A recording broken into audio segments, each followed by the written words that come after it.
문화저널 20일 독자 여러분, 주간 브리핑 시청자 여러분 안녕하십니까? 아나운서 배소윤입니다. 5월 넷째 주 주간 브리핑을 시작하겠습니다. 문재인 대통령이 제40주년 5.18 민주화운동 기념식에 참석해 5월 정신은 누구의 것도 아닌 우리 모두의 것이라며 5.18 진상규명에 최선을 다하는 한편 국가폭력의 진상을 반드시 밝히겠다고 약속했습니다. 지난 18일 문 대통령은 광주 5.18 민주광장에서 열린 기념식에서 진실이 하나씩 세상에 드러날수록 마음속 응어리가 하나씩 풀리고 우리는 그만큼 더 용서와 화해의 길로 가까이 갈 수 있을 것이다. 왜곡과 폄훼는 더 이상 설 길이 없어질 것이라며 이같이 말했습니다. 기존에는 기념식이 망월동 묘역에서 진행됐지만 이번에는 처음으로 옛 전남도청 앞 광장에서 열렸는데요. 기념식은 세월은 흘러가도 산천은 안다를 주제로 열렸으며 이 자리에는 주요 인사들과 5.18 민주유공자, 유족 등 400여 명이 참석했습니다. 문 대통령은 기념사에서 발포 명령자 규명, 계엄군이 자행한 민간인 학살, 헬기 사격의 진실과 은폐 조작 의혹 등 국가폭력의 진상을 반드시 밝혀야 한다며 처벌이 목적이 아니다. 역사를 올바로 기록하는 일이다. 이제라도 용기를 내어 진실을 고백한다면 오히려 용서와 화해의 길이 열릴 것이라 당부했습니다. 이어 헌법전문에 5.18 민주화운동을 새기는 개헌안에 대해서도 5.18을 누구도 훼손하거나 부정할 수 없는 대한민국의 위대한 역사로 자리매김하는 일이라며 언젠가 개헌이 이루어진다면 그 뜻을 살려가기를 희망한다고 말했습니다. 문 대통령은 세상을 바꾸는 힘은 언제나 국민에게 있다. 광주를 통해 우리는 서로의 마음을 더 많이 모으고 더 많이 나누고 더 깊이 소통하는 것이 민주주의라는 것을 경험했다고 힘주어 말했습니다. 미래통합당 주호영 원내대표가 18일 5.18 민주화운동 40주년 기념식에 참석해 과거와는 다른 보수진영 지도부의 모습을 보여줬습니다. 광주에 내려오기 전 당내에서 있었던 5.18 망언에 대해 사과하는가 하면 다른 대표들과 함께 주먹을 쥐고 위아래로 흔들며 임을 위한 행진곡을 따라 불렀는데요. 유가족들에게도 사과의 말을 재차 전했습니다. 4.15 총선에서 중도층의 외면을 받은 보수진영이 이 같은 움직임에 나선 것은 극우 세력과의 선긋기를 통해 외연 확장을 노리는 것이라는 해석이 나옵니다. 광주를 찾은 주호영 미래통합당 원내대표는 5.18 민주광장에서 열린 기념식에 참석한 뒤 5.18 민주묘역을 참배하며 미래통합당은 5.18 정신에 기반해서 자유민주주의를 수호하고 하나된 국민통합을 이뤄가는 데 앞장서겠다고 말했습니다. 그는 유가족들을 만나서도 5.18 민주화운동에 대한 성격, 권위에 대한 평가는 이미 법적으로 정리된 것 아니겠나. 마음의 상처를 드린 점에 대해서는 거듭 죄송하고 잘못했다는 점을 말씀드린다고 사과의 말을 전했습니다. 주 원내대표가 유가족에게 사과한 부분은 과거 논란이 됐던 5.18 망언인데요. 2019년 2월경 자유한국당은 김진태, 이종명, 김순례 의원의 5.18 모욕성 발언과 관련해 물의를 빚었습니다. 당시 황교안 전 대표 체제에서는 5.18 망언과 관련해 미적지근한 반응을 보여 논란이 확산된 바 있습니다. 주 원내대표는 지난 17일 입장문을 통해 당 일각에서 민주화운동을 폄훼하고 모욕하는 정제되지 않은 발언이 있어 왔다. 이유를 막론하고 5.18 희생자와 유가족 등 모든 국민에게 매우 안타깝고 죄송한 마음을 전한다고 사과했습니다. 이 때문인지 올해 5.18 행사에 참석하면서 주 원내대표는 어떠한 제지도 받지 않았는데요. 작년 황교안 전 대표가 시민들로부터 거센 항의를 받은 것과 대조되는 모습이었습니다.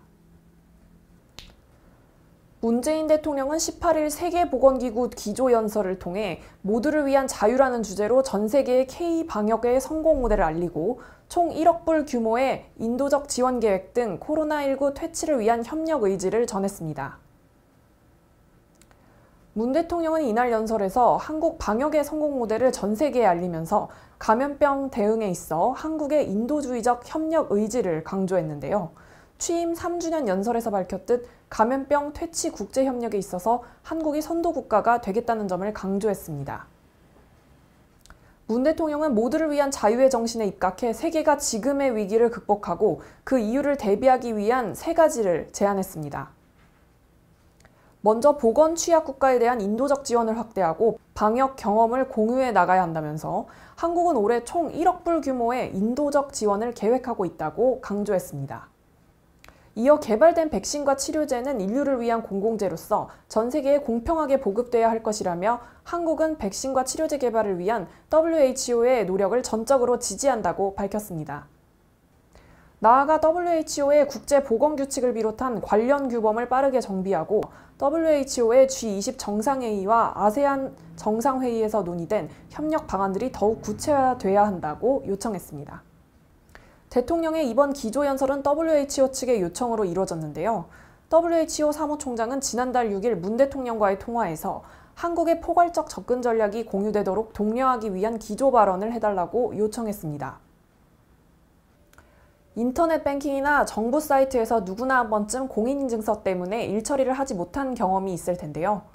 국내에서만 존재하는 이 공인인증서 제도가 21년 만에 사라집니다.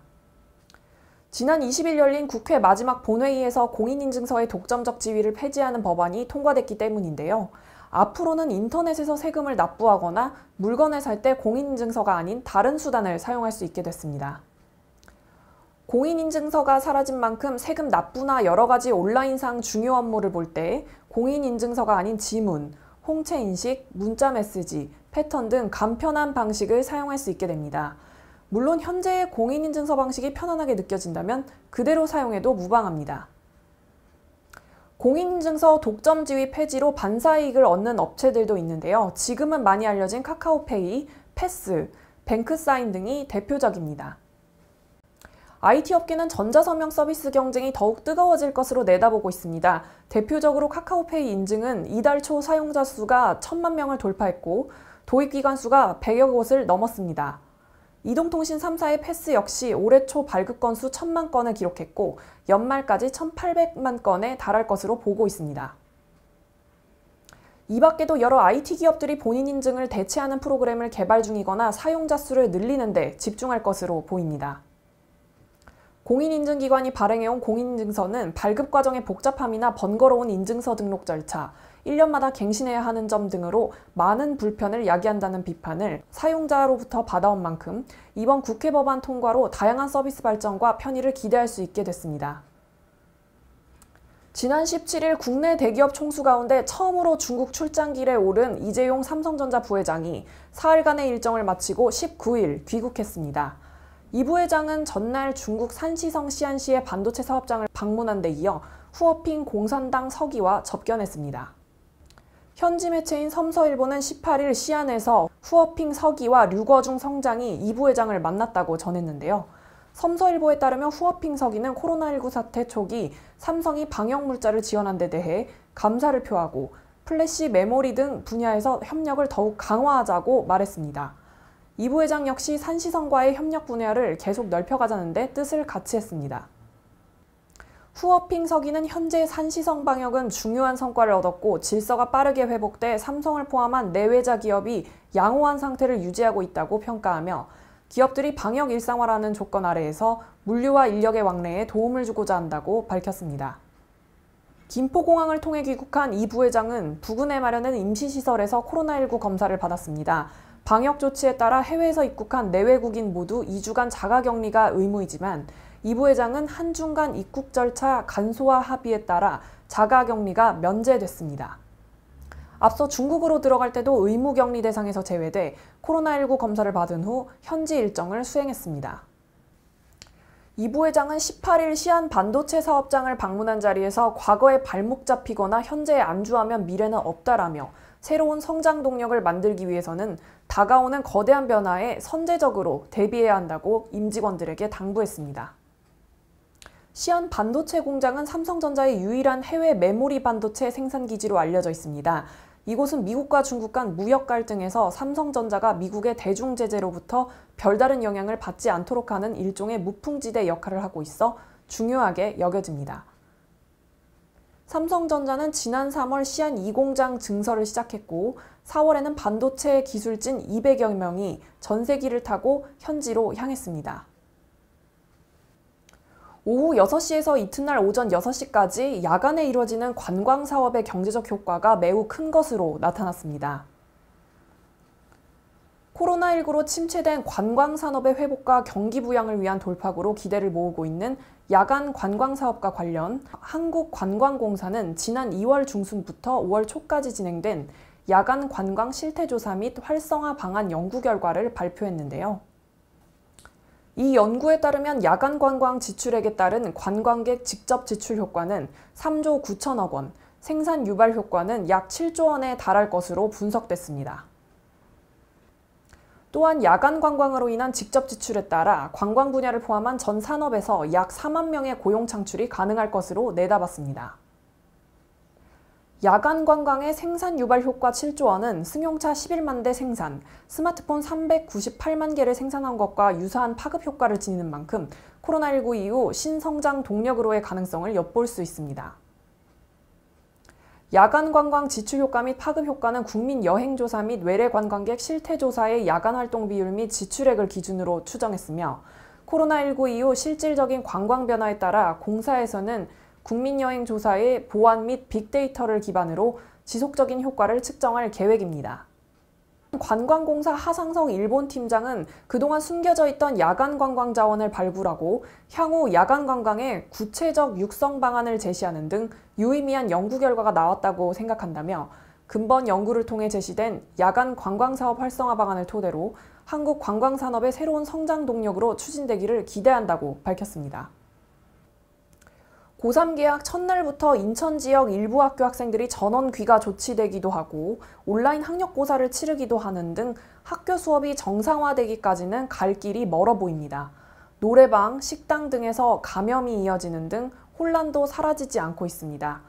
이럴 때일수록 긴장을 늦추지 마시고 손 씻기와 마스크 착용 등 철저한 기본 위생관리와 생활 속 거리 두기로 이번 한 주도 건강히 보내시기 바랍니다. 감사합니다.